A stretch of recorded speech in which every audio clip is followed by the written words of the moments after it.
Magic is creating the illusion that you can defy the laws of nature.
Magic is creating the illusion that you can defy the laws of nature. Science is the study of how the natural world works. This is science.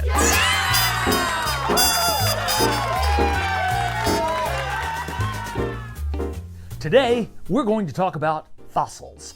In 1676, a brilliant English professor at Oxford University in England named Robert Plot was given what looked to him like a giant bone.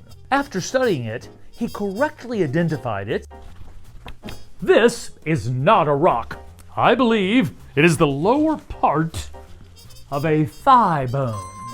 Yes, of a giant human. Oh no, so close. It was not a giant human bone, it was the bone of an animal, an ancient animal. Even though he was wrong about what the bone was, Professor Plot's misidentification was a giant step forward. Until this particular find, he and many people believed fossils weren't bones, but just rocks that happened to look like parts of animals.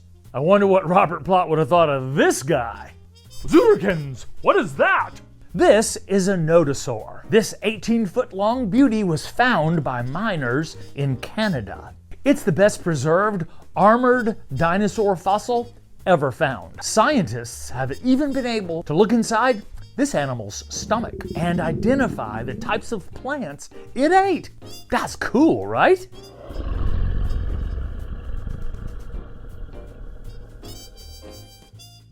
A fossil is definitely not just an unusually shaped rock. If it's not a rock, then what is a fossil? A fossil is any preserved body part, excrement, or impression of an organism that lived in the distant past. There are basically two types of fossils: trace fossils and body fossils. Trace fossils are the remnants of animal behavior, such as a footprint, burrow impression, or bite mark. Trace fossils show animal behavior, not the animal itself. They can include footprints and trails, burrows and holes of animals, stomach stones, gastrolites, fossilized feces, coprolite, can even be used to determine where an animal lived, its diet, and its relative size. Body fossils are the remains of living things, the actual plants and animals themselves.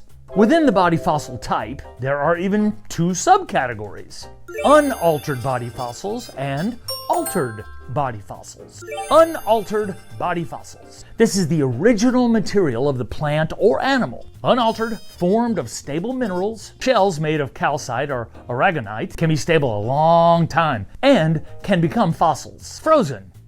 A woolly mammoth hair can be frozen and become an unaltered body fossil. We haven't been able to regrow dinosaurs from DNA yet, but we may be able someday to recreate mammoths from frozen DNA. That's right. There are sometimes even frozen remains. of animals and plants found in ancient ice. These are fascinating because they show us the best picture of what life was actually like. Can you imagine finding a whole frozen mammoth? That would be so cool. Mummified. Dry desert air or remains from an arid cave can leave unaltered mummified fossils. Encased in amber, sap-covered insects like mosquitoes or other insects. This is amber. It's a type of tree resin that hardens and chemically changes over time. Plants, insects, microbes, and even dinosaur feathers have been trapped in the resin while it was sticky and oozing out of a tree. Dinosaur feathers? Yep. These fossils sometimes contain whole insects. Low oxygen environments, tar pits, and peat bogs can preserve unfortunate animals as unaltered fossils. Altered body fossils also have subcategories that are super interesting. Molds or cast fossils occur when an organism dies, is buried, then dissolves, leaving an open space called a mold. Sediments and minerals fill the open space, creating a cast of the organism. Permineralization occurs in most fossil bones and in some plants because they are porous. Groundwater, usually with dissolved calcite or quartz, saturates the pore space. Over time, minerals precipitate in the porous spaces, effectively cementing the organic material together in fossils. Petrification. Permineralization taken one step further. Minerals fill the porous spaces and replace the organic matter. Replacement occurs when a secondary mineral like calcite, quartz, or pyrite replaces the original material, sometimes even down to the atomic level, making a near-perfect replica. Like permineralization, it occurs as a result of water circulating through sediments, as part of burial or later as part of weathering. Recrystallization occurs when the crystal structure of a living organism is recrystallized without changing its chemical composition. Clams and oysters build aragonite shells, which recrystallize as calcite fossils. They are sometimes quite beautiful. Carbonization occurs when a rock is buried and heated. The more volatile parts of the original organic substances, like oxygen, hydrogen, and nitrogen, are burned off, leaving carbon-rich substances behind. It's the most common way soft parts are preserved. This is a type of body fossil. These are fossils where only the carbon from the original subject remains in fossil form. Cast or mold fossils are trace fossils. It's easy to show how they form. When a plant or animal ends up in sand or mud and makes an imprint.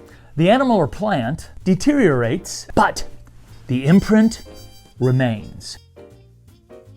Sometimes the imprint fills with a sediment that then hardens, and we end up with a cast that looks like the real thing. This is an example of a cast fossil, sometimes called an imprint fossil. You can see that there are lots of ways for fossils to form. Even so, worldwide, fossils can be very rare. Most things do not become fossils. You know, it's actually really amazing that there are any fossils at all. The conditions needed for fossils to form are pretty rare. We will never be able to find all of the different types of animals that lived, because most of them won't have ever been fossilized. 99% of the fossils we find are sea animals, but they aren't always found where you would expect. Because of the geological changes over huge stretches of time, there have been seashell fossils found on the top of Mount Everest. It seems impossible, but 420 million years ago, the land that makes up Mount Everest now was part of an ocean floor. Remember, there are two types of fossils. There are trace fossils and body fossils. Body fossils are remains of living things. There can be unaltered body fossils, which would include stable mineral forms like shells, frozen, mummified, amber encased, or low oxygen environments. There are altered body fossils, which include molds and casts, permineralization, petrification, replacement, recrystallization, carbonization. Trace fossils are evidence of animal behavior. They include footprints and trails, burrows and holes, stomach stones, fossilized feces. Hey, Professor Plot, I've got a cool fossil for you. Thanks. What is it? It looks a little bit like it might be... Yep, it's fossilized poo. Zurikans! Feces, you say? It's called coprolite. You should smell it. Truly? Truly. It does not have the odor of excrement. Nope. Don't worry, it's a trace fossil of poop. A trace fossil, the original material, in this case poop, has been replaced by minerals over millions and millions of years. Cool, right? A fossil is any preserved body part, excrement, or impression of an organism that lived in the distant past. Fossils are a glimpse into the very, very distant past of our planet, and they are pretty amazing.